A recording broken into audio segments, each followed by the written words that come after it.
The crisp December air cut through Maya Rodriguez's worn jacket as she clutched her 3-month-old son, Daniel, closer to her chest. In her trembling hands was the only thing of value she had left, a handmade quilt that had been in her family for 3 generations. What she did not know was that giving this cherished blanket to a stranger on the coldest night of the year would change both their lives forever, leading to a check for $500,000 and a love story that would defy every odd against them. Before we jump back in, tell us where you're tuning in from, and if this story touches you, make sure you're subscribed, because tomorrow I've saved something extra special for you. Maya's breath formed small clouds in the frigid air as she hurried down the bustling streets of downtown Chicago. The temperature had dropped to 15 degrees below zero, and the weatherman had warned that tonight would be the coldest in decades. Daniel whimpered against her chest, his tiny body shivering despite the layers of clothing she had wrapped around him. The thin walls of their studio apartment provided little insulation, and with the heating bill overdue by 2 months, the landlord had cut off their heat 3 days ago. She pressed her lips to Daniel's forehead, feeling the concerning coolness of his skin. Her heart raced with the familiar panic that had become her constant companion since Marcus had left them when Daniel was only 6 weeks old. The man who had promised to love them both forever had vanished the moment fatherhood became real, leaving behind only empty promises and a mountain of unpaid bills. Maya's shift at the 24-hour diner did not start until midnight, but she could not bear to stay in the freezing apartment any longer. Daniel's cries had become weaker throughout the day, and she knew that was not a good sign. The pediatrician had warned her about the dangers of prolonged cold exposure for infants, but the visit had cost her the last of her savings. Now she found herself walking the heated corridors of the downtown business district, hoping to keep Daniel warm until she had to report for work. The irony was not lost on her that she was seeking warmth in the very buildings where she had once dreamed of working. Maya had graduated summa cum laude from Northwestern with a degree in marketing, but those dreams felt like they belonged to someone else now. The professional wardrobe she had carefully assembled had been sold months ago, replaced by the uniform of struggle, secondhand, clothes that never quite fit and shoes with soles worn thin from walking everywhere to save on bus fare. As she passed the gleaming headquarters of Meridian Enterprises, Maya caught her reflection in the polished glass doors. The young woman staring back bore little resemblance to the confident graduate who had once believed the world was full of possibilities. Dark circles shadowed her eyes, and her once lustrous black hair hung limp around her shoulders. But it was the look of desperate determination in her gaze that would have been most shocking to her former classmates. Daniel's whimpering grew more urgent, and Maya ducked into the lobby of a nearby office building, grateful for the warmth that immediately enveloped them. The security guard glanced up from his desk, his expression softening when he saw the baby. Maya had learned that most people were understanding when they saw a mother with an infant, though she was always careful not to overstay her welcome. "Cold night out there," the guard commented, his voice carrying a slight accent that reminded Maya of her grandmother. "The coldest," Maya agreed, gently bouncing Daniel as she tried to soothe his cries. "We are just warming up before heading home." The lie came easily now. Home was 3 miles away, and she had no intention of returning to that frozen apartment until absolutely necessary. Instead, she planned to spend the evening moving between warm buildings until her shift began. It was not ideal, but she had become an expert at making the impossible work. The guard returned to his crossword puzzle, and Maya settled into one of the lobby's plush chairs. For a moment, she allowed herself to imagine what it would be like to work in a building like this again, to have a purpose beyond mere survival. She thought about the marketing campaigns she used to create, the presentations that had earned her professors' praise, the future that had seemed so bright and attainable. Daniel's breathing had settled into the peaceful rhythm of sleep, and Maya carefully adjusted the blanket around him. The quilt had been made by her great-grandmother during the Great Depression, each square hand-stitched with fabric scraps saved from worn-out clothes. Her grandmother had told her stories about how the family had huddled under this very blanket during the harsh winters when coal was too expensive and hope was all they had to keep them warm. Now 3 generations later, Maya found herself in eerily similar circumstances. The irony was not lost on her that she was using this same blanket to protect her son that had once protected her own family during their darkest hour. She wondered if her great-grandmother had ever imagined that her careful stitches would still be providing comfort nearly a century later. The sound of expensive shoes clicking against marble drew Maya's attention to the elevator bank. A man in an impeccably tailored charcoal coat emerged, his phone pressed to his ear as he conducted what sounded like an important business call. Even from across the lobby, she could sense the aura of success that surrounded him, the confident posture, the authoritative tone, the way the security guard immediately straightened in his presence. "No, reschedule the Tokyo call for 8 a.m., the man was saying as he approached the lobby exit. "And make sure the Peterson account receives the revised proposal by tomorrow morning. We cannot afford any more delays on this deal." Maya found herself studying his profile as he passed under the bright lobby lights. There was something familiar about the strong line of his jaw, the way he carried himself with quiet authority. But she dismissed the thought quickly. Successful businessmen all looked the same after a while, polished, powerful, and completely removed from her current reality. As the man reached the revolving door, he paused to end his call. The December wind howled outside, rattling the glass doors with such force that everyone in the lobby could hear it. Maya shivered involuntarily, knowing she would have to brave that bitter cold again soon. Daniel stirred in her arms, making the soft mewling sounds that usually preceded another crying spell. Preparing and narrating this story took us a lot of time, so if you are enjoying it, subscribe to our channel. It means a lot to us. Now back to the story. The businessman turned at the sound, his gaze immediately finding Maya and the baby. For a split second, their eyes met across the marble expanse of the lobby. Maya saw something flicker in his expression, recognition, perhaps, or maybe just the natural human response to seeing a mother with an infant on such a brutal night. But then his phone rang again, breaking the moment. He answered it with a crisp, "Alexander Donovan," and pushed through the revolving door into the savage winter night. Maya watched him stride confidently down the sidewalk, his expensive coat billowing behind him like a cape of invincibility. Alexander Donovan, even his name sounded successful. 20 minutes later, Maya knew she had to move again. The security guard was beginning to glance at his watch more frequently, and she could sense his patience wearing thin. Daniel had awakened and begun to fuss, his cries echoing off the lobby's high ceiling. Maya stood and adjusted her thin jacket, steeling herself for the walk to the next warm building. As she pushed through the heavy glass doors, the wind hit her like a physical blow. The cold was so intense, it felt like tiny knives cutting through her clothes. Daniel's cries became more urgent, and Maya hunched over him protectively, trying to shield him from the worst of the wind. Her eyes watered from the cold, and she could barely see where she was going. 3 blocks down the street, she noticed a figure huddled in a doorway. As she got closer, she realized it was an elderly, homeless man, his shoulders shaking violently from the cold. He was dressed in layers of tattered clothing, but none of it looked adequate for this kind of weather. A small cardboard sign beside him read, "Veteran, anything helps, God bless." Maya stopped walking.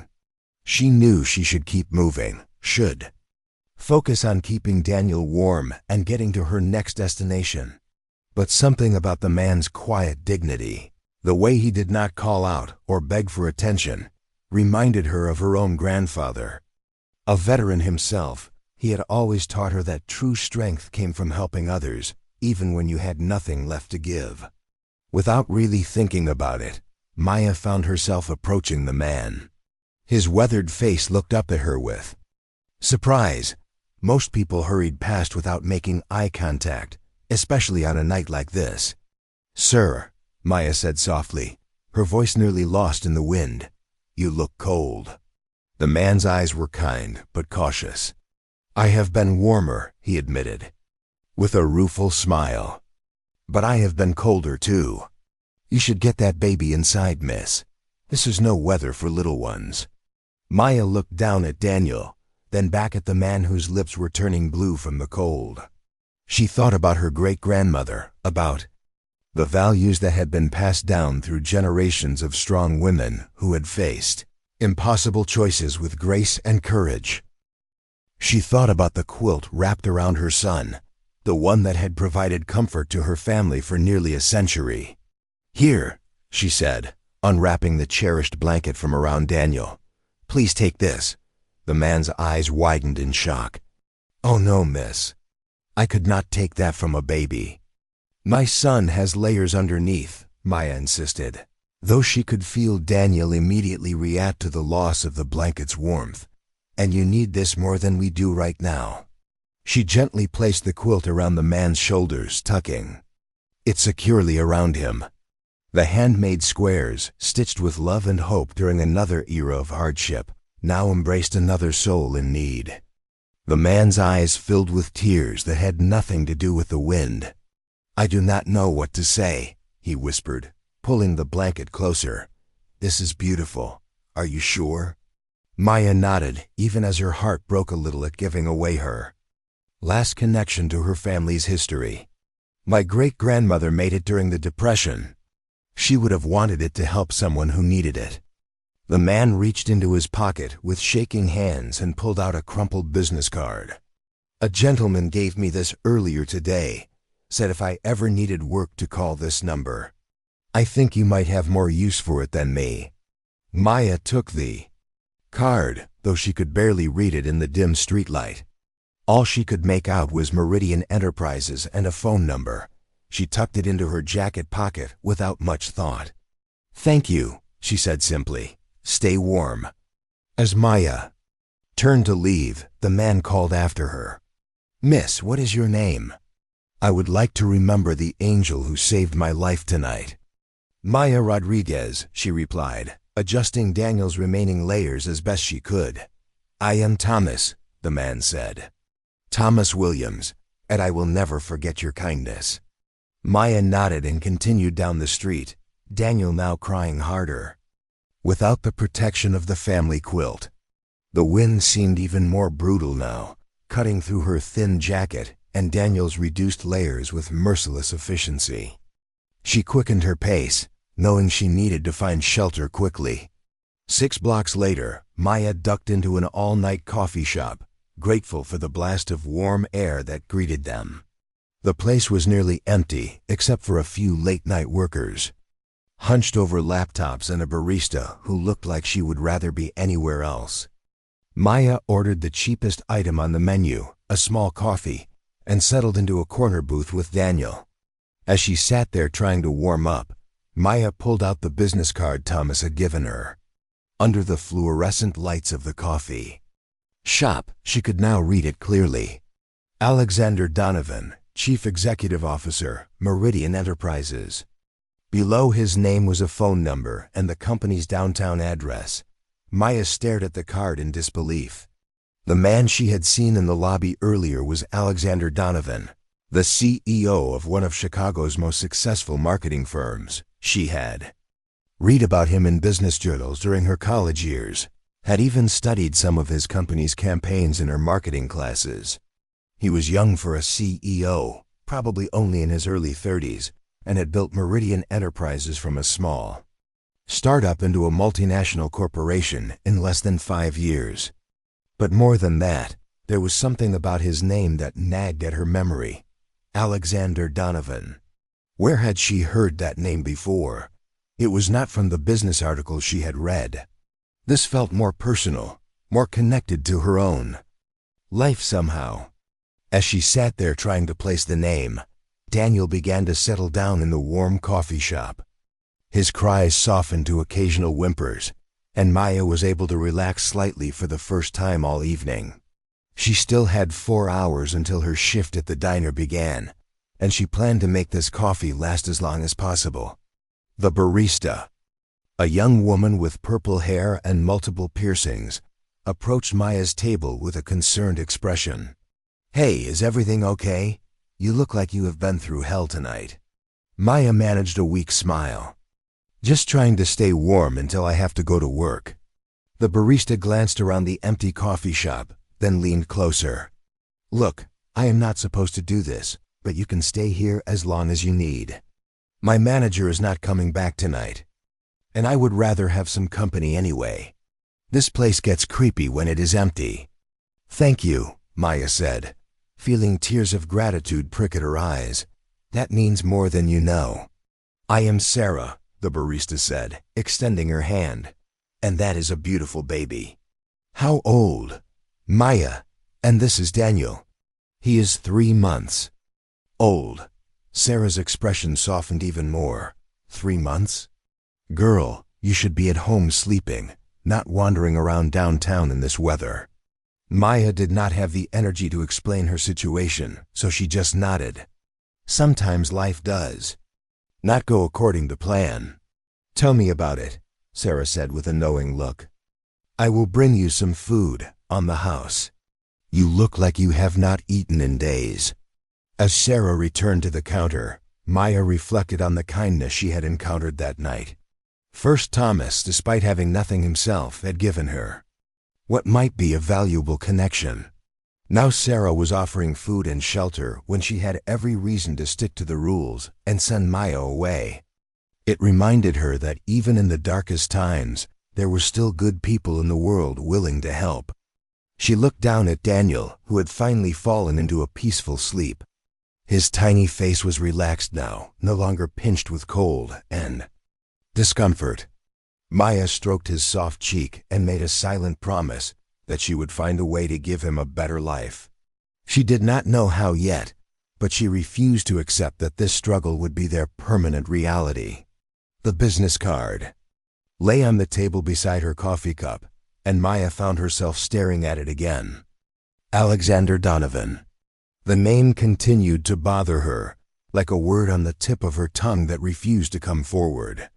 She was certain she had heard it before, in a context that had nothing to do with business articles or marketing case studies.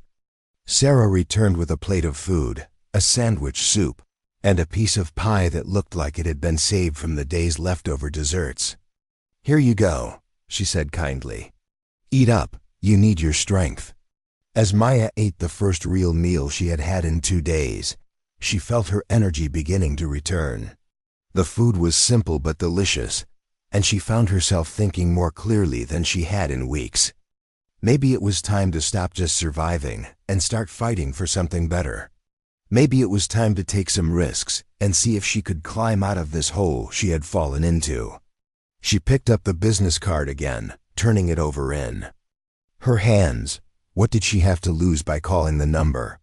The worst that could happen was that someone would tell her no jobs were available.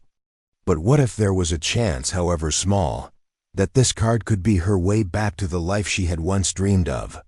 As the clock on the coffee shop wall approached 11:30, Maya knew she would have to leave soon for her shift at the diner. But first, she made a decision that would change everything. She pulled out her phone and typed the number from the business card into her contacts, saving it under possible future. Tomorrow, when she had the courage and the right words, she would make that call. Tonight had taught her that sometimes the most important moments came from the smallest acts of kindness. She had given her family's blanket to a stranger who needed it, and in return, he had given her something that might be far more valuable, a chance. Little did Maya know that at that very moment, Alexander Donovan was lying awake in his penthouse apartment, unable to stop thinking about the young woman with the baby he had seen in the office building lobby. Something about her had stirred, a memory he thought he had buried long ago, and he found himself wondering who she was and what her story might be. The next morning brought news that would shatter Maya's fragile world even further. Mrs. Chun, her elderly landlord, stood at her apartment door with an eviction notice in her weathered hands and genuine sorrow in her eyes. Behind her stood her son, Kevin, whose impatient tapping foot and constantly checking phone made it clear he had pushed for this decision. "Maya, dear, I am so sorry," Mrs. Chun said softly, her accent thick with emotion. "Kevin says we cannot wait anymore. The heating bills, the missed rent payments. It has been 4 months now." Maya clutched Daniel closer, feeling the walls of her already small world closing in further. The apartment was still freezing cold, and without her great-grandmother's quilt, the night had been brutal. She had managed only 2 hours of sleep, between Daniel's cries and her own shivering. "Mrs. Chun, please. I start getting more hours at the diner next week. I can catch up on the rent by the end of the month," Maya pleaded, though even as she said the words, she knew they were not. "Enough." Kevin stepped forward, his designer suit a stark contrast to the run-down hallway. "Mom, we have been over this. She has had plenty of chances. We have other tenants willing to pay market rate immediately." Mrs. Chun looked torn between her natural kindness and the financial pressure her son was applying. "You have until Friday to gather your things," she said quietly. "I will not charge you storage fees if you need more time to find a place." As the door closed behind them, Maya sank onto her second-hand couch, the eviction notice trembling in her hands. Friday was only 3 days away. Even if she worked every available shift at the diner, she could not possibly save enough for a deposit on a new place. The shelters in the area had waiting lists months long, and the thought of taking Daniel to one of those overcrowded, unsafe places made her stomach turn. She looked around the small apartment that had been their home for the past year. It was not much. The paint was peeling, the heating system barely worked, and the neighbors could be loud, but it was theirs. In the corner sat Daniel's crib, the one she had assembled herself after buying it secondhand from a yard sale. On the kitchen counter were his bottles, carefully washed and ready for the day. This was the only home Daniel had ever known. Maya's phone buzzed with a text message. It was from Janet, her supervisor at the diner. "Maya, I am sorry, but we have to cut your hours this week. Business is slow after the holidays. Can only give you 2 shifts instead of 4. The phone slipped from Maya's numb fingers, clattering onto the floor. 2 shifts meant maybe $80 after taxes. Not nearly enough to prevent the eviction, let alone find a new place to live. She felt the familiar panic rising in her chest, the feeling that she was drowning with no one to throw her a lifeline. Daniel began to fuss in his crib, and Maya realized she had been sitting in stunned silence for over an hour. She went to pick him up, checking his diaper and preparing his morning bottle. As she fed him, she noticed his formula was running dangerously low again. Another expense she could not afford, another reminder of how precarious their situation had become. It was then that she remembered the business card tucked in her jacket pocket. Alexander Donovan, CEO of Meridian Enterprises. Thomas had given it to her, claiming the man had offered work to anyone who needed it. Maya had planned to call when she felt ready, when she had the right words prepared. But ready or not, she was out of time and options. With trembling fingers, Maya dialed the number on the card. The phone rang 3 times before a crisp, professional voice answered. "Meridian Enterprises, this is Rebecca speaking. How may I direct your call?" Maya's throat felt dry. "I would like to speak with Alexander Donovan, please. About possible employment opportunities. Mr. Donovan is quite busy today. May I ask who is calling and what this is regarding?" Maya closed her eyes, knowing how this would sound. "My name is Maya Rodriguez.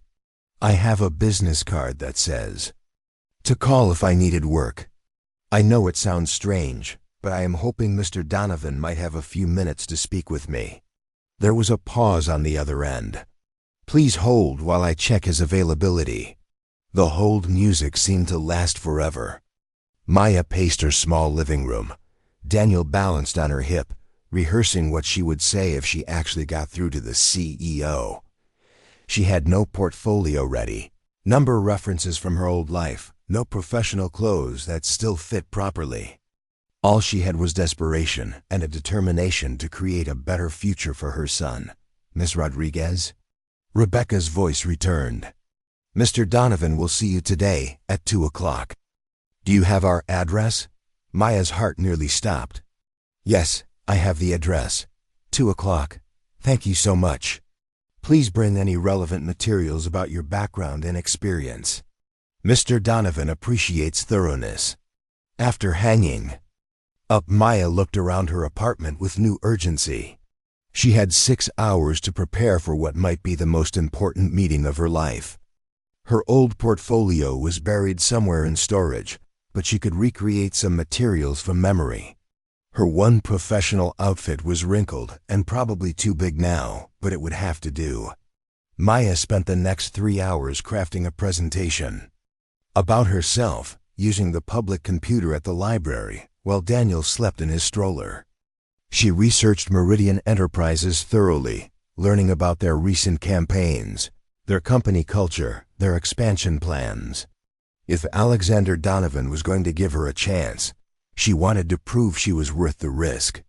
The company's mission statement particularly resonated with her, creating connections that transform lives through innovative marketing solutions. Maya found herself thinking about connections, how Thomas had connected her to this opportunity, how Sarah at the coffee shop had connected her to kindness when she needed it most, how even Mrs. Chun had tried to connect her to more time despite the pressure from her son. At 1:30, Maya stood outside the gleaming Meridian Enterprises building, the same one she had walked past countless times during her nights of seeking warmth.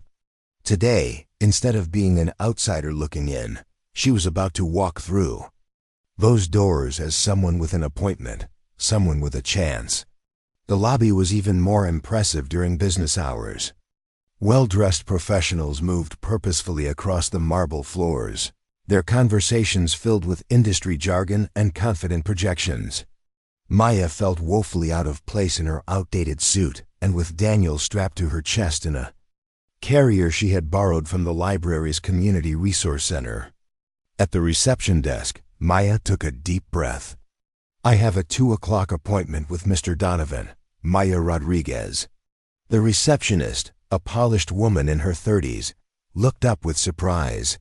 Her gaze lingered on Daniel, and Maya saw a flicker of confusion cross her features. Clearly, job candidates did not usually arrive with babies. "Of course, Ms. Rodriguez. Please have a seat. Someone will be down to escort you up shortly."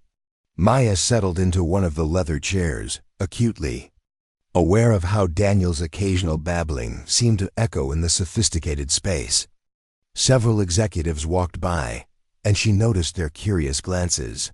She began to wonder if bringing Daniel had been a mistake, but she had no choice. The sitter she sometimes used was working, and Mrs. Chun was the only other person she trusted. "With him, Ms. Rodriguez?" A tall woman with auburn hair approached, extending her hand professionally. "I am Jennifer Walsh, Mr. Donovan's senior assistant. He is ready to see you now." The elevator ride to the top floor felt like ascending to another world.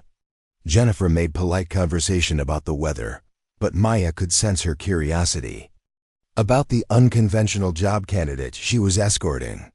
When the doors opened, Maya found herself in an executive suite that spoke of success and influence. "Mr. Donovan's office is just down the hall," Jennifer said, leading the way. "He has about 30 minutes before his next meeting, so please make good use of the time." As they approached the corner office, Maya's heart hammered against her ribs. Through the glass walls, she could see Alexander Donovan standing with his back to the door, speaking on the phone while looking out at the city skyline. Even from behind, his posture radiated confidence and authority. Jennifer knocked gently on the open door. "Mr. Donovan?" "Ms. Rodriguez is here for her 2 o'clock appointment." Alexander turned, and when his eyes met Maya's, she saw a flicker of recognition cross his features. For a moment, neither of them spoke. Maya realized with a jolt where she had heard his name before. He had been 2 years ahead of her at Northwestern, a business student who had occasionally appeared at the same campus events she attended. They had never spoken directly, but she remembered hearing other students talk about his ambitious plans and innovative ideas. "Please come in," Alexander said, recovering his composure. His voice was exactly as Maya remembered from the lobby the night before, deep, confident, but with an underlying warmth that surprised her. "Ms. Rodriguez, is it?" "Yes, sir. Thank you so much for agreeing to meet with me on such short notice."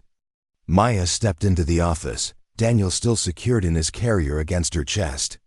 Alexander's gaze moved to the baby, and his expression softened considerably. "And who is this handsome fellow?" "This is my son, Daniel. I apologize for bringing him, but I did not have childcare arrangements available today." Maya felt her cheeks burn with embarrassment. This was not how she had imagined starting the meeting. "No apology necessary," Alexander said warmly. "Please, have a seat. Can I offer you something to drink? Coffee, water, juice?" As Maya settled into the chair across from his desk, she noticed the office was even more impressive up close. Awards lined the walls, along with photos of Alexander with various business leaders and politicians. His desk was impeccably organized, with multiple monitors displaying what looked like campaign analytics and financial projections.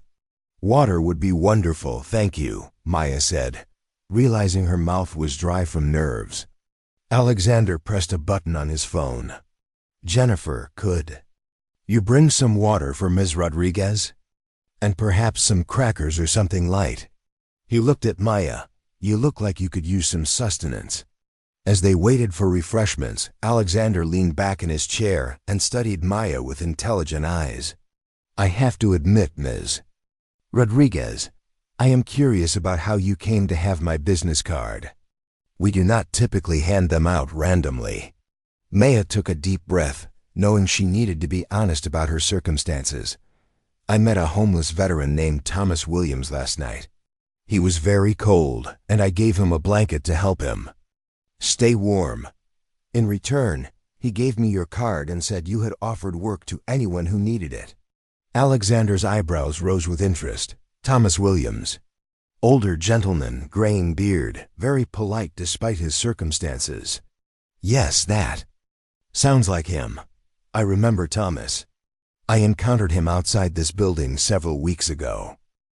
Former Army sergeant, lost his job and housing due to medical bills from a service-related injury." Alexander paused, his expression growing thoughtful. "You gave him a blanket?" Maya nodded, feeling suddenly self-conscious about her act of kindness. "It was very cold last night, and he looked like he needed it more than we did." "What kind of blanket?" "A family quilt. My great-grandmother made it during the Depression.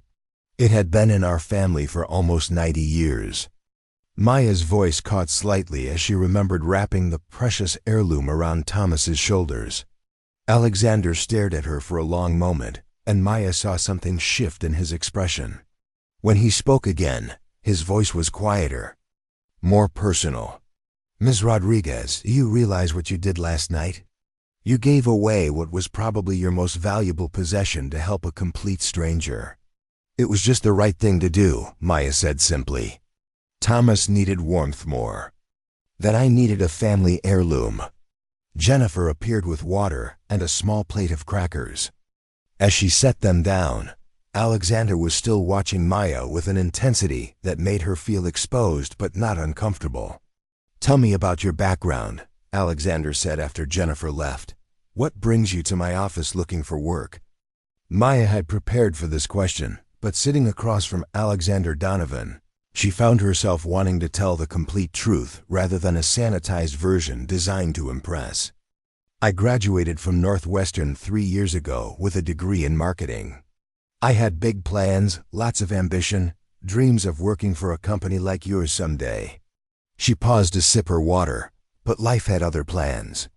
"I met someone, got married. Quickly, had Daniel. My husband left when the baby was 6 weeks old, and I have been struggling to make ends meet ever since. What kind of work have you been doing? Waiting tables at an all-night diner. Taking whatever shifts I can get while trying to care for Daniel. Maya felt tears threaten but pushed them back. I know it does not look impressive on a resume, but I have not stopped learning. I follow industry trends, study successful campaigns, analyze what works and what does not. Alexander leaned forward, his interest clearly piqued. Give me an example. What is a recent campaign you found particularly effective? Maya felt a spark of excitement as she moved into familiar territory. Your company's holiday campaign. For Peterson Electronics.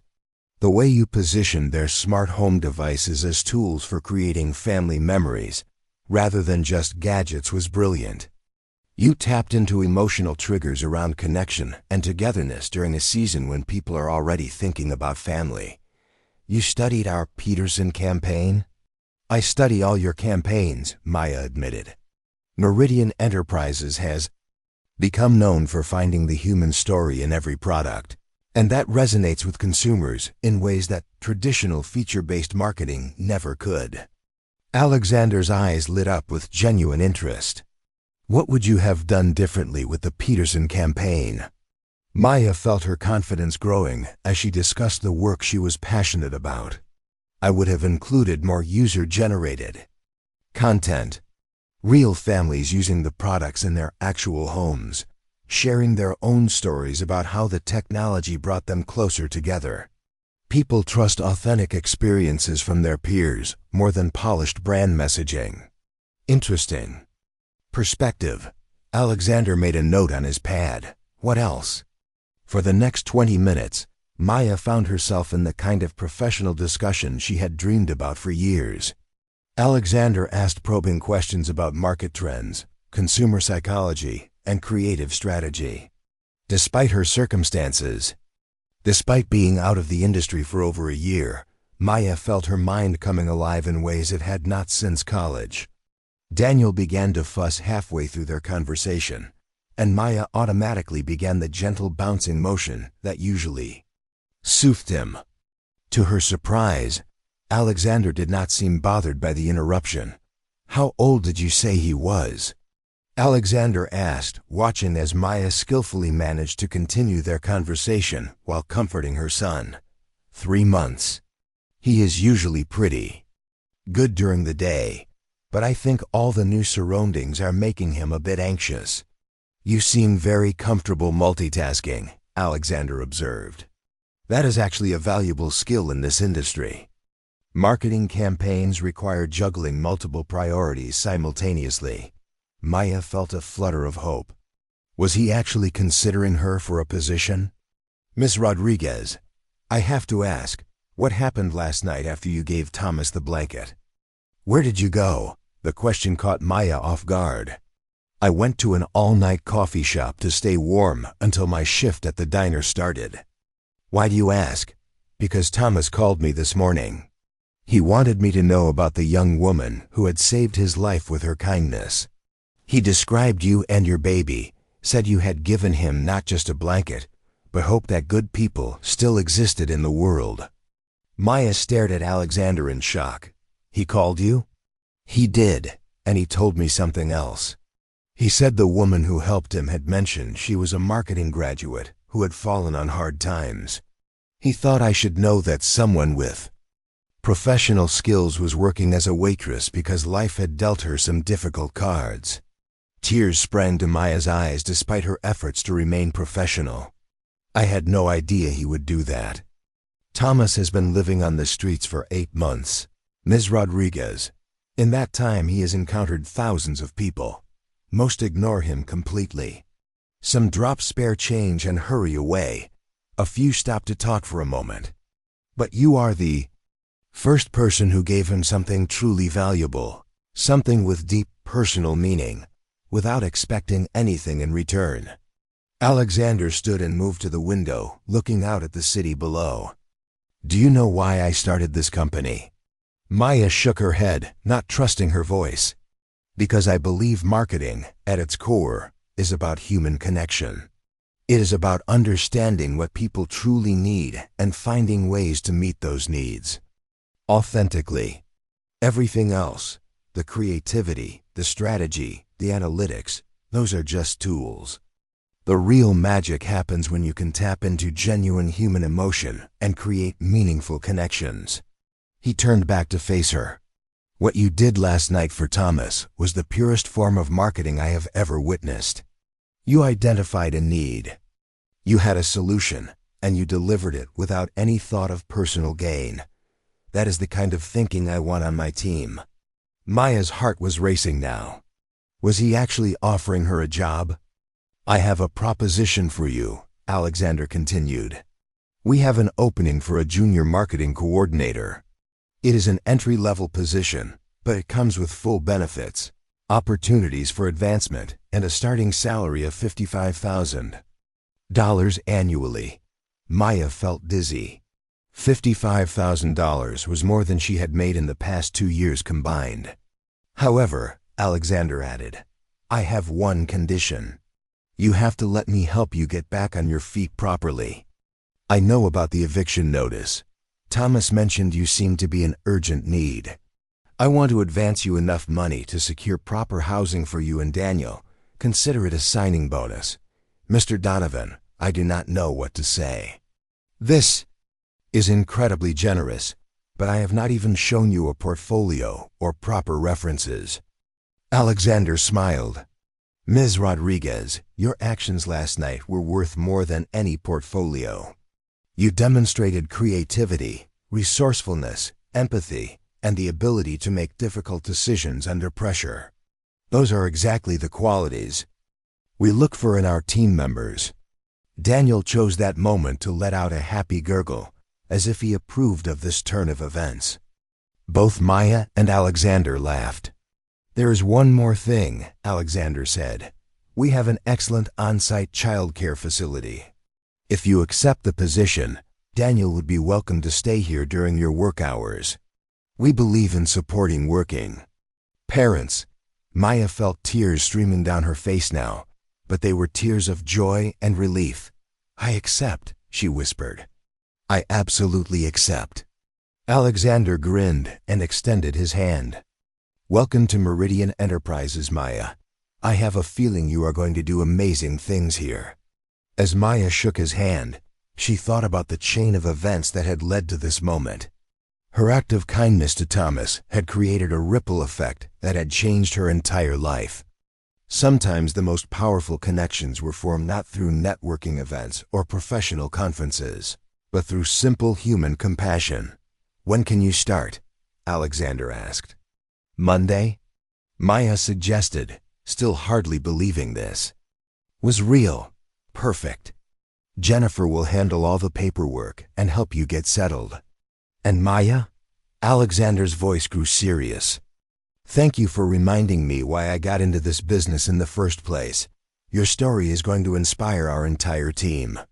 As Maya left the Meridian Enterprises building that afternoon, Daniel sleeping peacefully in his carrier, she felt like she was walking into a completely new life. The eviction notice in her pocket no longer seemed like a death sentence, but rather a push toward something better. She had learned that sometimes the darkest moments could lead to the brightest opportunities, and that kindness was never wasted.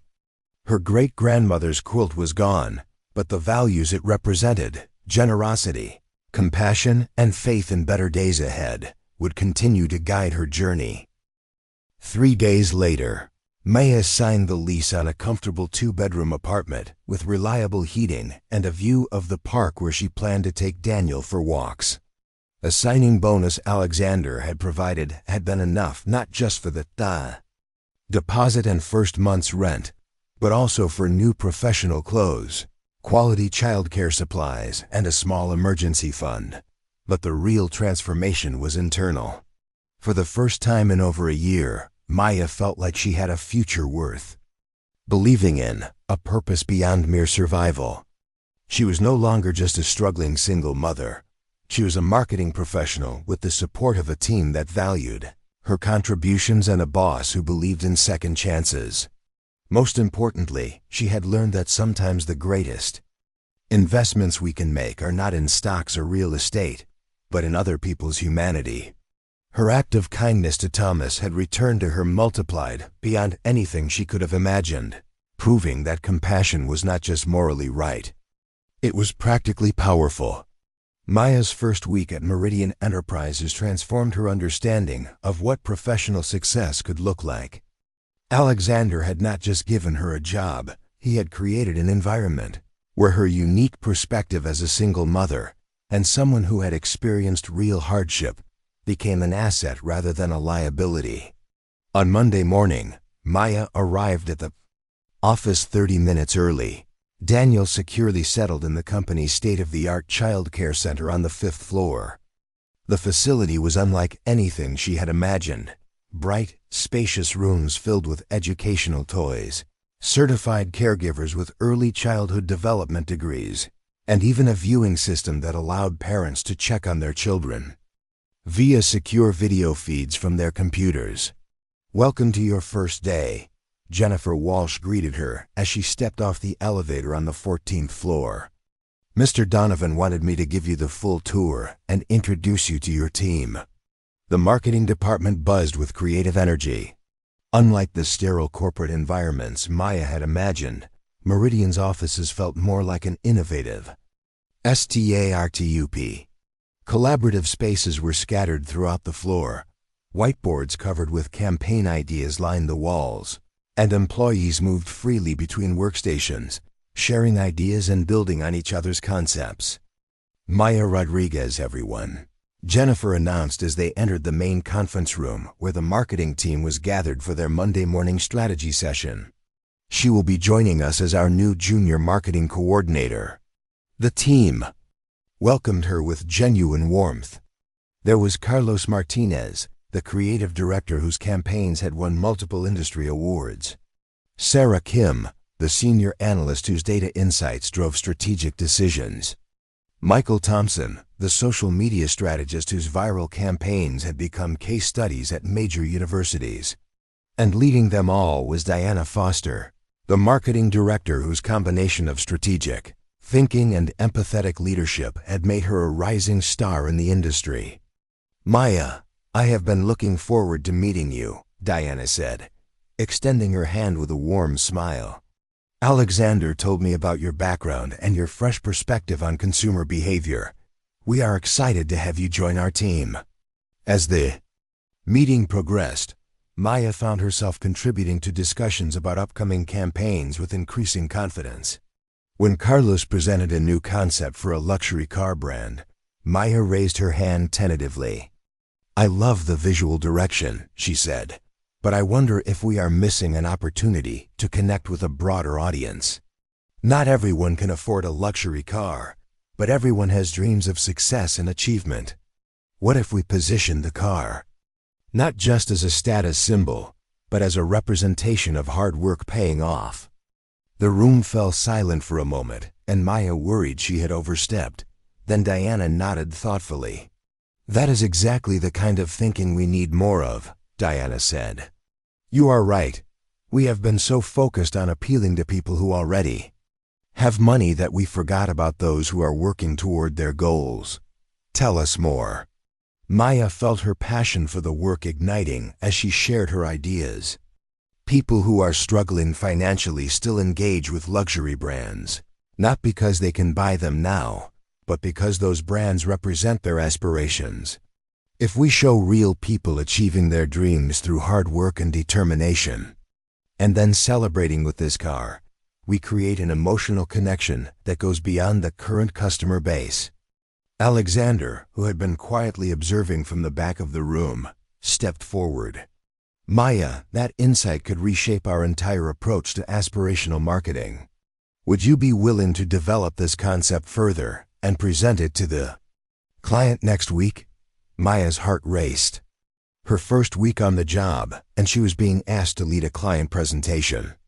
"I would be honored to try," she said. After the meeting, Diana approached her with a knowing smile. "You know, when Alexander told me he was hiring someone with no recent industry experience, I was skeptical.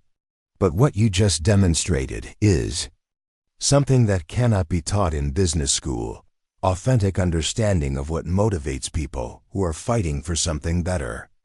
Over the next few days, Maya threw herself into developing the campaign concept.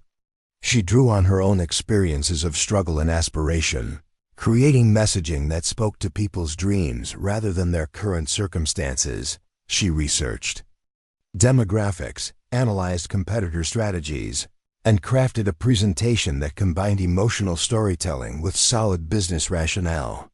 But it was during her lunch breaks, spent in the child care center with Daniel, that Maya made some of her most important discoveries. Watching him interact with other children, seeing how naturally he adapted to new environments, reminded her that resilience was not just a personal trait. It was a marketable quality that resonated with consumers across all demographics. People do not just buy products, Maya explained to her reflection as she practiced her presentation in the women's restroom. They buy the belief that they can become the person they want to be. Thursday evening, as Maya prepared to leave the office, Alexander appeared at her desk. "How are you feeling about tomorrow's presentation?" "Nervous but excited," Maya admitted. "This feels like the most important opportunity I have ever had." Alexander sat on the edge of her desk, his expression serious but encouraging. "Maya, I want to tell you something. When I started this company 5 years ago, I had all the business education and financial backing anyone could ask for. But what I did not have was real understanding of what it meant to struggle, to fight for something beyond survival." He paused, looking out at the city lights beginning to twinkle in the evening darkness. "Your perspective is not just valuable. It is essential. You understand something about human motivation that most marketers never grasp. Tomorrow, when you present to that client, remember that you are not just selling a campaign. You are sharing a truth about the human experience that could transform how they connect with their customers." Maya felt tears prick at her eyes. "Thank you for believing in me when no one else would." Maya. Here Maya's first week at Meridian Enterprises transformed her understanding of what professional success could look like. Alexander had not just given her a job, he had created an environment where her unique perspective as a single mother and someone who had experienced real hardship became an asset rather than a liability. On Monday morning, Maya arrived at the office 30 minutes early. Daniel securely settled in the company's state-of-the-art childcare center on the way. 5th floor. The facility was unlike anything she had imagined. Bright, spacious rooms filled with educational toys, certified caregivers with early childhood development degrees, and even a viewing system that allowed parents to check on their children via secure video feeds from their computers. "Welcome to your first day," Jennifer Walsh greeted her as she stepped off the elevator on the 14th floor. "Mr. Donovan wanted me to give you the full tour and introduce you to your team." The marketing department buzzed with creative energy. Unlike the sterile corporate environments Maya had imagined, Meridian's offices felt more like an innovative STARTUP. Collaborative spaces were scattered throughout the floor. Whiteboards covered with campaign ideas lined the walls, and employees moved freely between workstations, sharing ideas and building on each other's concepts. "Maya Rodriguez, everyone," Jennifer announced as they entered the main conference room where the marketing team was gathered for their Monday morning strategy session. "She will be joining us as our new junior marketing coordinator." The team welcomed her with genuine warmth. There was Carlos Martinez, the creative director whose campaigns had won multiple industry awards. Sarah Kim, the senior analyst whose data insights drove strategic decisions. Michael Thompson, the social media strategist whose viral campaigns had become case studies at major universities. And leading them all was Diana Foster, the marketing director whose combination of strategic thinking and empathetic leadership had made her a rising star in the industry. "Maya, I have been looking forward to meeting you," Diana said, extending her hand with a warm smile. Alexander told me about your background and your fresh perspective on consumer behavior. We are excited to have you join our team." As the meeting progressed, Maya found herself contributing to discussions about upcoming campaigns with increasing confidence.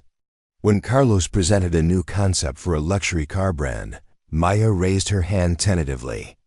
"I love the visual direction," she said, "but I wonder if we are missing an opportunity to connect with a broader audience. Not everyone can afford a luxury car, but everyone has dreams of success and achievement. What if we positioned the car not just as a status symbol, but as a representation of hard work paying off?" The room fell silent for a moment, and Maya worried she had overstepped. Then Diana nodded thoughtfully. "That is exactly the kind of thinking we need more of," Diana said.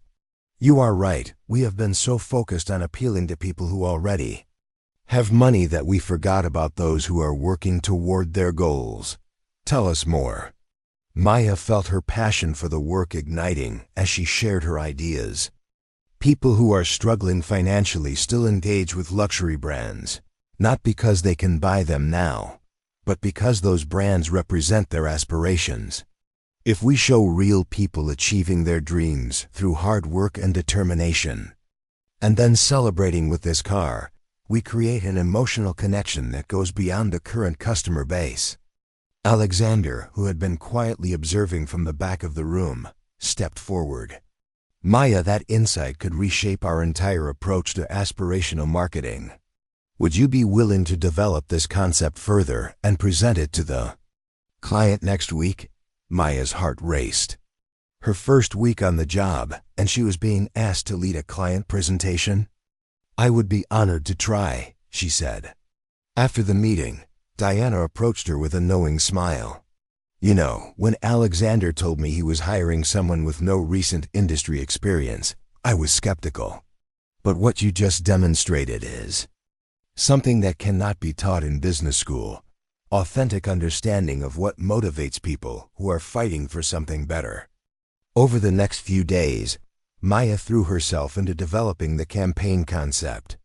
She drew on her own experiences of struggle and aspiration, creating messaging that spoke to people's dreams rather than their current circumstances. She researched demographics, analyzed competitor strategies, and crafted a presentation that combined emotional storytelling with solid business rationale. But it was during her lunch breaks, spent in the child care center with Daniel, that Maya made some of her most important discoveries. Watching him interact with other children, seeing how naturally he adapted to new environments, reminded her that resilience was not just a personal trait. It was a marketable quality that resonated with consumers across all demographics. "People do not just buy products," Maya explained to her reflection as she practiced her presentation in the women's restroom. "They buy the belief that they can become the person they want to be." Thursday evening, as Maya prepared to leave the office, Alexander appeared at her desk. "How are you feeling about tomorrow's presentation?" "Nervous but excited," Maya admitted. "This feels like the most important opportunity I have ever had." Alexander sat on the edge of her desk, his expression serious but encouraging. "Maya, I want to tell you something. When I started this company 5 years ago, I had all the business education and financial backing anyone could ask for. But what I did not have was real understanding of what it meant to struggle, to fight for something beyond survival." He paused, looking out at the city lights beginning to twinkle in the evening darkness. "Your perspective is not just valuable. It is essential. You understand something about human motivation that most marketers never grasp. Tomorrow, when you present to that client, remember that you are not just selling a campaign. You are sharing a truth about the human experience. That could transform how they connect with their customers." Maya felt tears prick at her eyes. "Thank you for believing in me when no one else would." "Maya, here is something I learned from watching my father build his business from nothing. Success is not about avoiding failure, it is about turning every setback into a setup for something greater. You have already proven you can do that. Now show them what transformation looks like. Friday morning arrived with unexpected drama that would test everything Maya had learned about grace under pressure. As she prepared for the biggest presentation of her career, a call from the child care center changed everything. Ms. Rodriguez, Daniel has developed a fever and we need you to pick him up immediately, the center director explained. Our policy requires that children with fevers stay home for 24 hours after the temperature returns to normal. Maya's presentation was scheduled for 10 o'clock. It was now 8:30 and she had spent weeks preparing for this moment. The client, representatives from Phoenix Automotive, had flown in specifically to hear her campaign proposal. Diana and Alexander were counting on her to deliver insights that could secure a multi-million-dollar contract. Panic threatened to overwhelm her as she called the child care center. Is there any way Daniel can stay until after my presentation? It is the most important meeting of my career. I am sorry, but we cannot make exceptions. The fever could be contagious to other children. Maya closed her eyes, feeling the familiar weight of impossible choices. But then she remembered something Alexander had said about turning setbacks into setups. Maybe there was a way to handle this crisis that could actually strengthen her presentation. She picked up her phone and called Diana. I have a situation with Daniel that I need to be transparent about.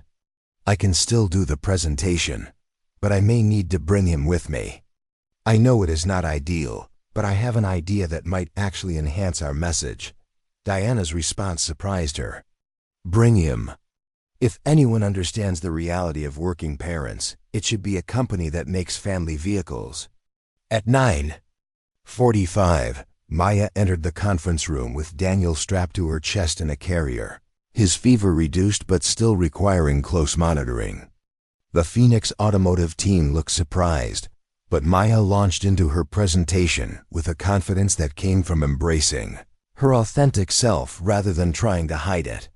Before I begin, Maya said, I want to acknowledge that I am presenting today with my 3-month-old son who is not feeling well.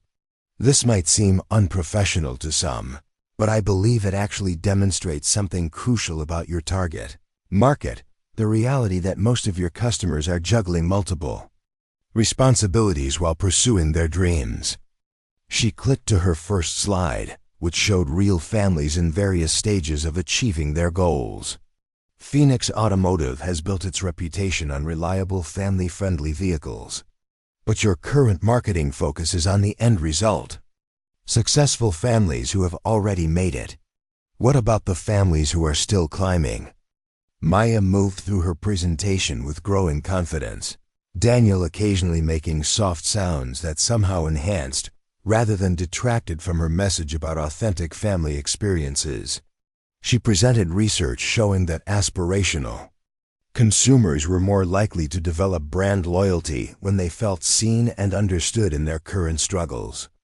This campaign is called The Journey Starts Now, Maya explained, revealing concepts that showed real people working multiple jobs, going to night school, starting small businesses, all while driving Phoenix vehicles that supported them through every stage of their journey. Instead of showing the mansion in the suburbs, we show the apartment where dreams are born. Instead of the perfect family vacation, we show the weekend camping trip that builds memories on a budget. We position Phoenix not as the reward for success, but as the reliable partner for the journey toward success. The room was silent as Maya finished. Daniel had fallen asleep against her chest during the final slides, and the sight of mother and child presenting with such passion and authenticity had visibly moved several members of the Phoenix team. Margaret Chun, Phoenix's chief marketing officer, was the first to speak. Ms. Rodriguez, in 20 years of marketing presentations, I have never seen anyone demonstrate their message as powerfully as you just did. You did not just tell us about authentic family experiences, you showed us what they look like. David Phoenix, the company's CEO and grandson of the founder, leaned forward with interest. This campaign concept could revolutionize how we connect with consumers. But I have to ask, how do we execute this authentically? How do we avoid looking like we are exploiting people's struggles? Maya had anticipated this question. By partnering with organizations that support working families. For every vehicle sold during the campaign, Phoenix commits to providing childcare scholarships, job training programs, or small business loans. We do not just tell their stories, we invest in their futures. The presentation concluded with the Phoenix team requesting detailed proposals and budget projections. As they filed out, Margaret Chen approached Maya directly. "I have 3 children of my own," she said quietly. "What you did today took incredible courage. You could have rescheduled, made excuses, hidden the reality of your situation. Instead, you turned a potential weakness into the strongest part of your presentation. That is exactly the kind of authentic leadership we want to partner with." After the clients left, Alexander found Maya in her office, where she was finally able to feed Daniel his bottle in relative quiet. "I heard the presentation was extraordinary," he said, settling into the chair across from her desk. "I was terrified," Maya admitted. "When I got the call about Daniel's fever, I thought my career was over before it really began. But you adapted. You found a way to turn the challenge into an opportunity." Alexander smiled. "That is what I meant about understanding human motivation. You did not just present a campaign, you embodied the values you were selling." Maya looked down at Daniel, who was contentedly drinking his bottle, oblivious to the fact that he had just helped his mother deliver the presentation of her career. "I keep thinking about my great-grandmother's quilt," she said. "How something made during the hardest times in her life ended up providing comfort for generations. Maybe our struggles are not obstacles to success. Maybe they are the foundation for it." "That is a beautiful way to think about it," Alexander said. "And speaking of foundations, I have some news. The Phoenix team just called. They want to move forward with your campaign concept, and they specifically requested that you lead the account." Maya's eyes widened. "Lead the account? But I have only been here a week." "Experience is not always about time served," Alexander replied. "Sometimes it is about depth of understanding.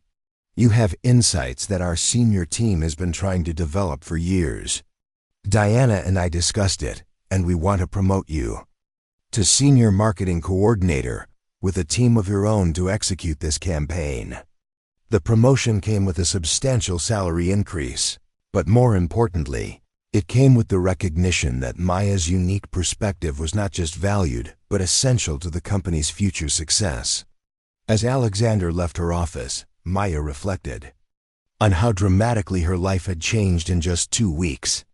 But the real test of her transformation came that evening, when she received an unexpected visitor at her new apartment. Marcus, Daniel's father, stood at her door with flowers and what appeared to be a rehearsed speech about wanting to be part of their lives again. "Maya, I have been thinking about us, about what I gave up when I left," Marcus said, his voice carrying the smooth confidence that had once attracted her. "I was scared of fatherhood, but I am ready now. I heard you got a good job, and I think we could make this work." Maya looked at the man who had abandoned her and Daniel when they needed him most, who had left them to struggle while he pursued his own interests. 6 months ago, she might have been tempted by the security of having a partner, even one who had proven unreliable. But she was not the same desperate woman who had once begged him to stay. "Marcus," she said calmly, "I appreciate you coming here, but Daniel and I are building a life that does not include people who walk away when things get difficult. Come on, Maya. Everyone deserves a second chance. I can help with childcare. Now that you are working, think about what is best for Daniel. He needs a father figure." Maya felt a surge of protective anger, but she kept her voice level. Daniel needs stability, consistency, and people who will not abandon him when life gets challenging. You had your chance to be those things, and you chose to leave. I have worked too hard to rebuild our lives to risk letting someone unreliable back in. Marcus's expression shifted from charming to entitled. "You cannot keep my son from me. I have rights." "You gave up those rights when you walked away," Maya replied firmly. "But more importantly, you have not asked about Daniel's health, his development, or what he needs. You are here because you heard I have a good job now, not because you want to be a father." As Marcus left, clearly frustrated that his charm had not worked, Maya felt a profound sense of her own strength. The woman who had once desperately clung to any hope of stability now had the confidence to reject anything that did not align with her values and goals. She picked up Daniel, who had been playing quietly in his bouncy seat, and carried him to the window overlooking the park. "You know what, little man?" she said softly. "We do not need anyone who does not choose us every single day. We are building something beautiful together, and we only let people in who add to that beauty." Daniel gurgled happily, reaching for the string of lights she had hung around the window. Maya had bought them with her first paycheck, a small luxury that represented hope and home in their new life. The next week brought news that would solidify Maya's transformation from struggling single mother to respected professional leader. The Phoenix Automotive campaign had been approved with the largest budget allocation in the company's history, and 3 other major clients had requested meetings specifically to work with Maya's team. But the moment that truly marked her journey came during a company-wide meeting where Alexander announced the creation of a new position, Director of Authentic Marketing, specifically designed around Maya's unique approach to connecting with diverse consumer markets. Maya Rodriguez has shown us that the most powerful marketing comes from genuine understanding of the human experience, Alexander told the assembled staff. Her work has not only brought in new business, but has transformed how we think about our role in our clients' success. As applause filled the conference room, Maya thought about the chain of connections that had brought her to this moment. Thomas, the homeless veteran whose kindness had led her to opportunity. Sarah, the barista who had offered warmth when she needed it most. Alexander, who had seen potential where others might have seen only problems. Each person had played a vital role in her journey from desperation to triumph. But perhaps the most important connection was the one she had discovered within herself. The understanding that her struggles had not been obstacles to overcome, but strengths to leverage. Every night she had spent walking Daniel through cold streets had taught her about persistence. Every rejection and setback had built her resilience. Every moment of choosing hope over despair had prepared her for the challenges of leadership. 3 months after giving away her great-grandmother's quilt to a stranger on the coldest night of the year, Maya Rodriguez had become exactly what that heirloom had always represented, a source of warmth and comfort for others, created through hardship but designed to last for generations. The final surprise came in the form of a package delivered to her office on a Friday afternoon. Inside was her great-grandmother's quilt, professionally cleaned and beautifully preserved, along with a handwritten note. "Dear Maya, Thomas Williams asked me to return this to you. He said you needed to understand that kindness always finds its way home, usually bringing gifts with it. He wanted you to know that your generosity saved more than just his life that night.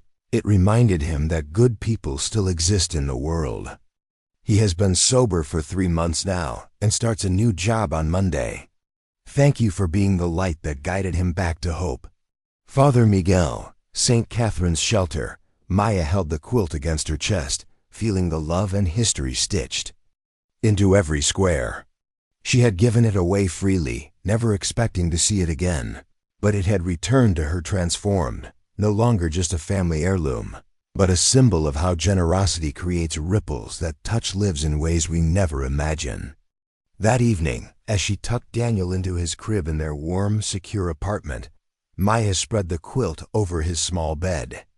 The same blanket that had comforted her family through the Great Depression, that had kept Thomas warm on the coldest night of the year, would now watch over her son as he grew up, knowing that love, kindness, and determination could overcome any obstacle. Her story had come full circle, but it was really just the beginning of a new chapter, one where struggles became strengths, where setbacks became setups for comebacks, and where a single act of kindness could transform not just one life but an entire legacy of hope. 6 months after her promotion to Director of Authentic Marketing, Maya found herself facing the biggest challenge of her career and an opportunity that would define not just her future, but the future of countless families like hers. Alexander had called an emergency board meeting, and Maya's presence was specifically requested for a presentation that could change everything. "Maya, I need you to understand what we are walking into," Alexander said as they rode the elevator to the executive boardroom. Meridian has been approached by the Global Marketing Alliance to lead their new initiative called Bridges to Success.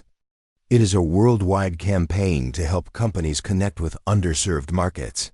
But the scope is massive. We are talking about a 5-year, $50 million commitment. Maya felt her breath catch. $50 million was more money than she could have imagined just months ago, when she had been counting quarters for baby formula. "What would my role be?" "You would not have a role," Alexander said with a slight smile. "You would be the role. They want you to head the entire initiative, reporting directly to an international board of directors. It would mean traveling globally, building teams in 12 countries, and essentially becoming the face of authentic marketing on a worldwide scale." The elevator doors opened to reveal a boardroom filled with some of the most powerful people in international business.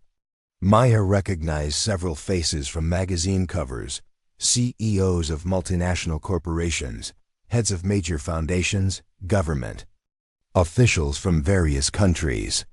At the head of the table sat Elizabeth Hartmann, the legendary German executive who had built 3 Fortune 500 companies and was known for her ability to identify and nurture transformational talent.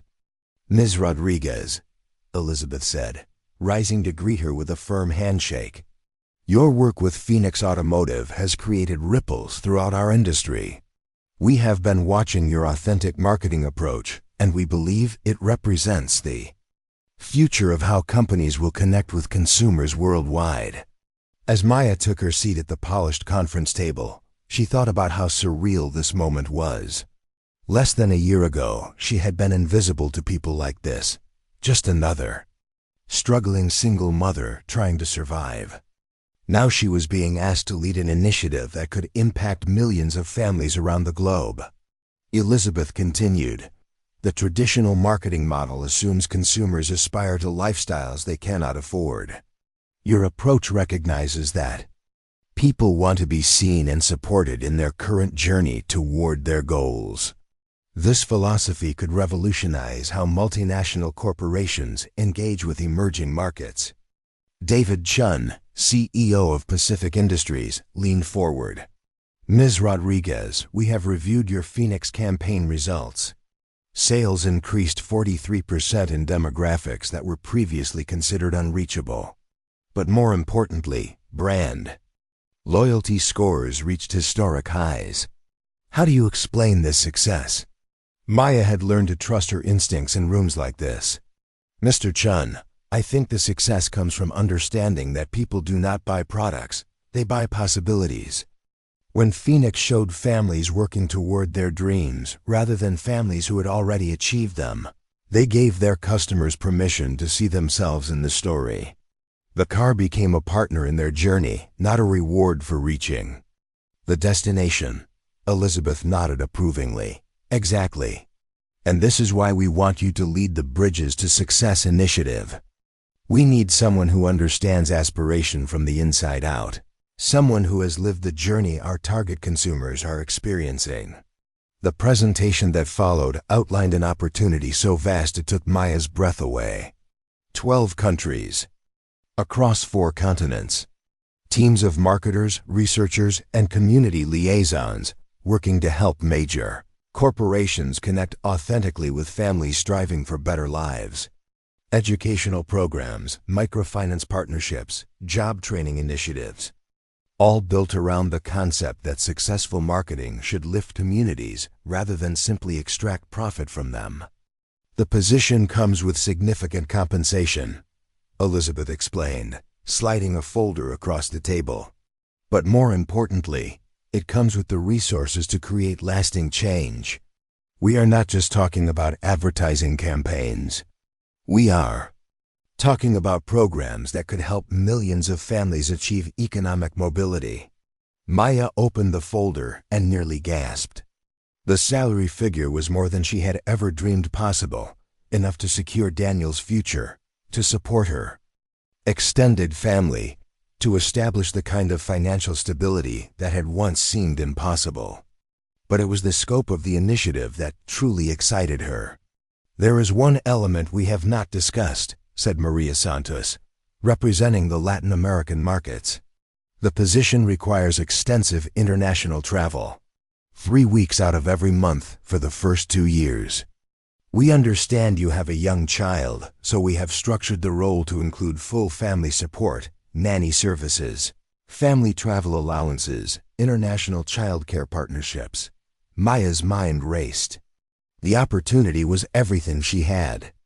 Work toward and more, but the travel requirements would mean leaving Daniel frequently or constantly uprooting him. She thought about the stability she had worked so hard to create, the routine that had become their foundation. "Could I have some time to consider this?" Maya asked. "Of course," Elizabeth replied, "but we need an answer within a week. The initiative launches in 6 weeks, and there are several other candidates being considered." As the meeting concluded, Alexander walked Maya back to her office in thoughtful silence. Finally, he spoke. "You know, when I started Meridian, I thought success meant building the biggest company with the most impressive client list. But watching your journey has taught me something different. Real success is about creating opportunities for others, to transform their lives." Maya settled into her chair, the job offer folder weighing heavily in her hands. "Alexander, what would you do in my position?" "That is not the right question," he said with a gentle smile. "The right question is, what does your heart tell you when you imagine yourself in 5 years? Where do you want to be, and what kind of impact do you want to have made?" That evening, as Maya fed Daniel his dinner in their cozy apartment, she found herself torn between gratitude for how far they had come and excitement for how much further they could go. The international position represented validation beyond her wildest dreams, but it also meant abandoning the stability she had fought so hard to achieve. Her phone rang, interrupting her thoughts. The caller ID showed a number she did not recognize. "Hello, Maya. This is Thomas Williams. I hope you remember me." Maya's face lit up with surprise and joy. "Thomas, of course I remember you. How are you doing?" "I am doing wonderfully, thanks to you. I have been sober for 6 months now, and I start my new job as a maintenance supervisor next week. But I am calling because I heard through Father Miguel that you might be facing a big decision." Maya was amazed at how news traveled through the network of people who had touched her life. "I have been offered an incredible opportunity, but it would mean a lot of travel and change for Daniel and me. Maya, can I tell you something that might help? That night when you gave me your family's quilt, you did not just save my life.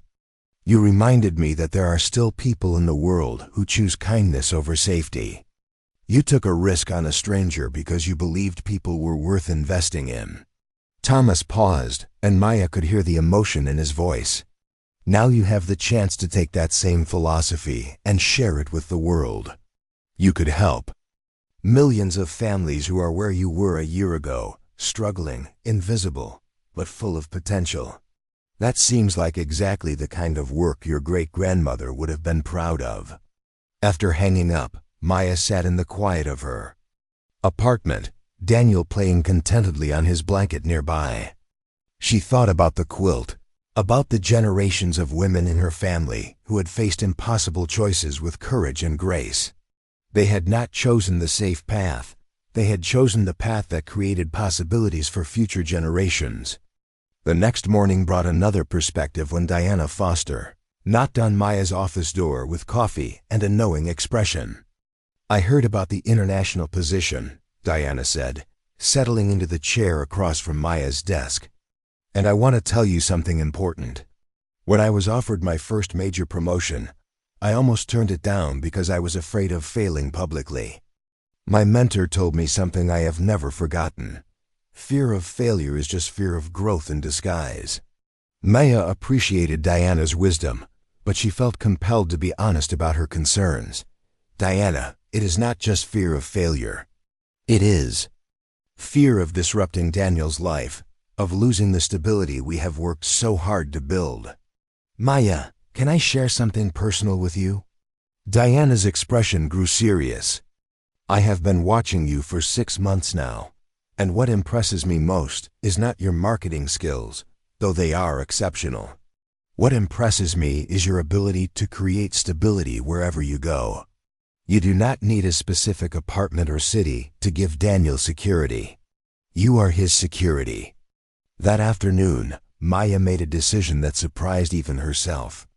She called Elizabeth Hartman and requested a video conference with the entire international board. She had a counter-proposal that could change everything. Ms. Hartman, thank you for considering me for this position.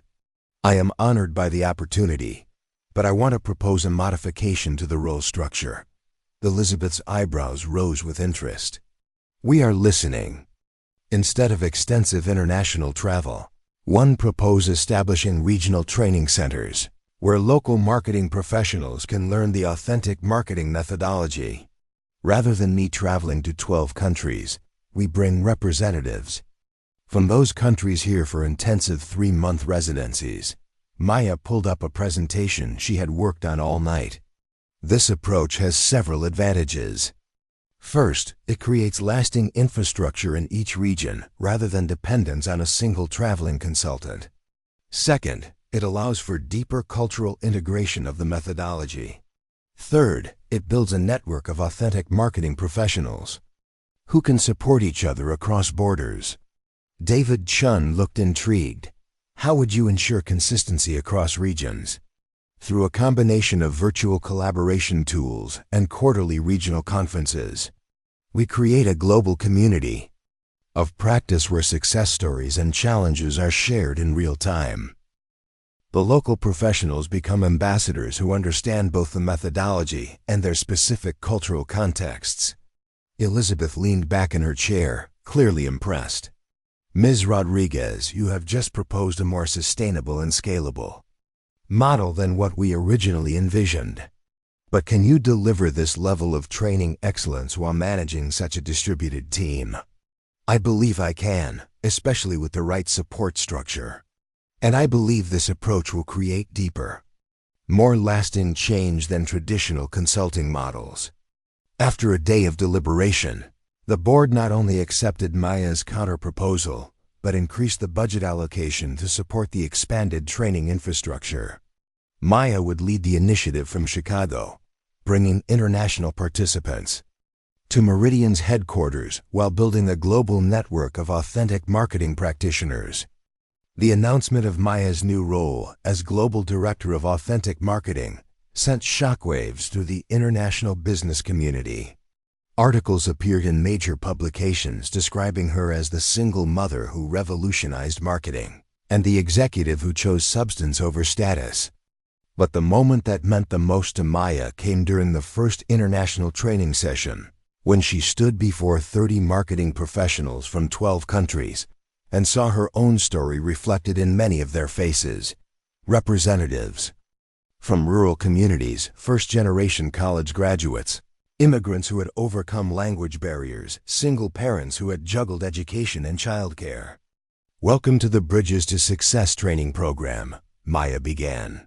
Before we talk about marketing strategies or consumer psychology, I want to acknowledge something. Many of you are here not because you had every advantage, but because you refused to let circumstances define your possibilities. That refusal, that determination to create something better, is the foundation of authentic marketing. She clicked to her first slide, which showed a photo of her great-grandmother's quilt. This quilt was made during the Great Depression. by a woman who had almost nothing but refused to accept that nothing was all she could create.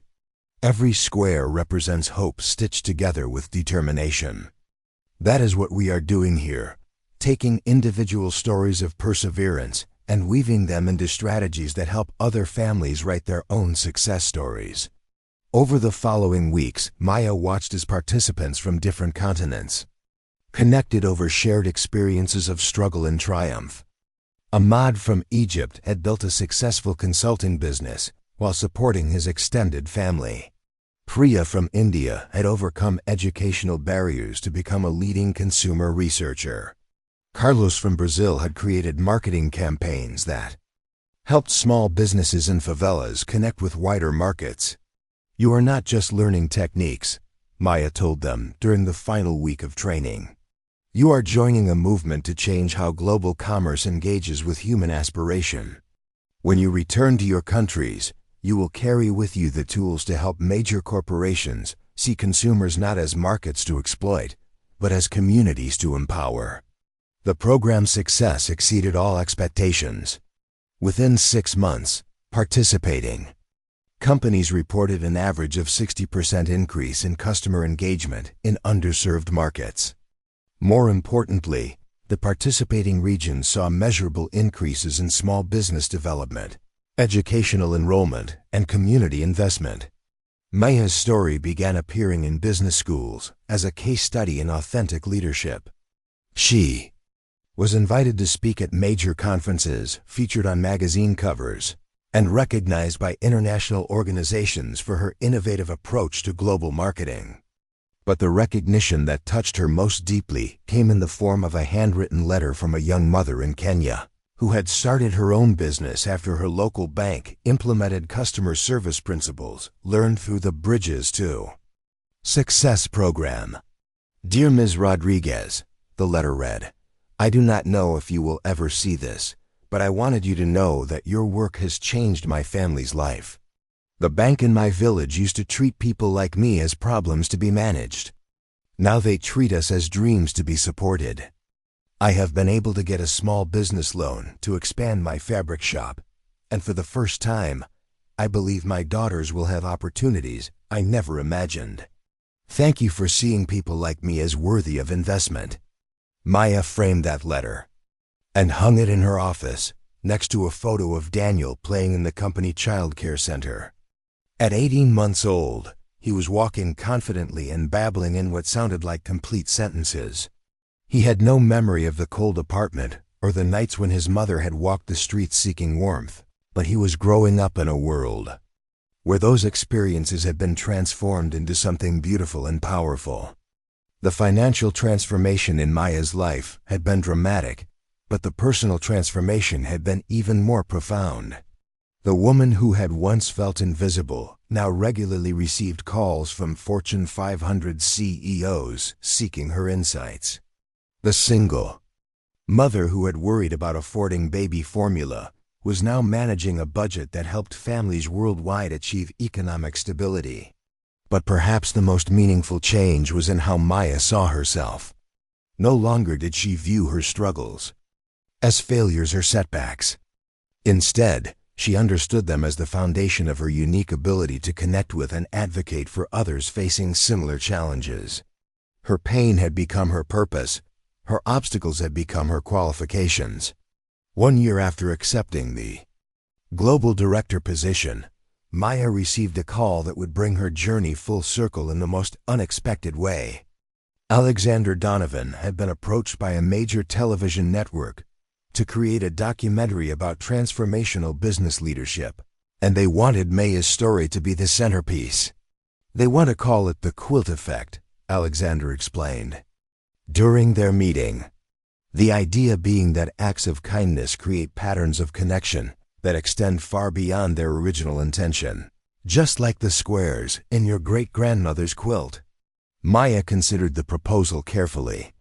Sharing her story so publicly would mean vulnerability on a scale she had never experienced, but it would also mean reaching people who might need to hear that transformation was possible. What would be the goal of the documentary? Maya asked.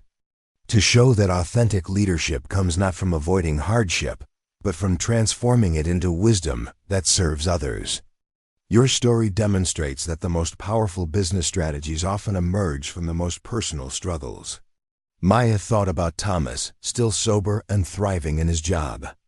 About the families worldwide who were building better lives through programs she had helped create. About Daniel, who would grow up knowing that his mother had turned their darkest moments into light for countless others. I will do it, she decided, but with one condition.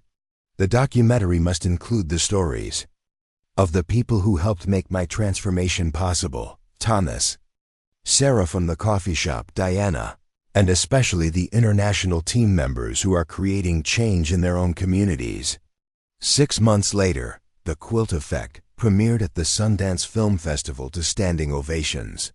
The documentary followed Maya's journey from desperation to global influence, but more importantly, it showed how individual acts of courage and kindness create ripple effects that transform entire communities. The film's success led to the establishment of the Bridges to Success Foundation, a nonprofit organization dedicated to helping companies worldwide implement authentic marketing strategies that support community development. Maya served as the foundation's first president, working alongside business leaders, community organizers, and families to create sustainable pathways to economic opportunity. As Maya stood on the stage at the foundation's launch event, holding Daniel in her arms while addressing an audience of international leaders, she reflected on the incredible journey that had brought them to this moment. The quilt that had started it all hung behind her on the stage, no longer just a family heirloom, but a symbol of how generosity weaves connections across time and space. 2 years ago, Maya said to the assembled crowd, I was a struggling single mother who gave away her most precious possession to help a stranger stay warm. Tonight, that simple act of kindness has grown into a global movement that will help millions of families write their own stories of transformation. She looked down at Daniel, who was reaching toward the lights with wonder and determination, and smiled. The most beautiful truth I have learned is that our greatest struggles often become our greatest gifts to the world. When we choose courage over comfort, kindness over self-protection, and hope over fear, we create possibilities that extend far beyond our own lives. The audience erupted in applause, but Maya's attention was focused on her son, who represented not just her personal triumph, but the promise of a world where every child could grow up, believing that their dreams were worth pursuing, their struggles were worth transforming, and their kindness could change everything. In the end, Maya Rodriguez had discovered that the most powerful marketing strategy of all was authenticity, the courage to show up as exactly who you are, with all your scars and dreams intact, and trust that your truth has the power to touch hearts, change minds, and transform lives across the globe. Up next, you've got 2 more standout stories right on your screen. If this one hit the mark, you won't want to pass these up. Just click and check them out. And don't forget to subscribe and turn on the notification bell so you don't miss any upload from us.